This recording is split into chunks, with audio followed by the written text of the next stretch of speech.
tai yra nevaldomas tas balionas ir čia suprojektuoti ir numatyti, kuris nusileis, apskaičiuoti vėjo sroves kelių kilometrų aukštyje, krovinys galų gale sveria ten irgi nemažai.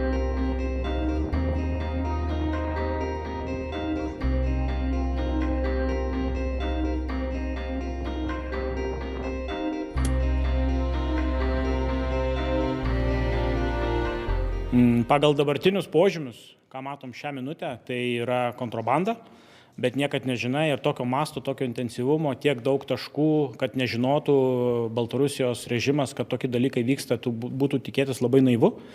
Tai su jų žinia, arba tiksliau su jų ignoravimu, kad tas vyksta, tai yra faktas, bet tai buvo stimuluota, kažkaip tai surežisuota, to atsakyti tikrai šiai minutė mes negalim.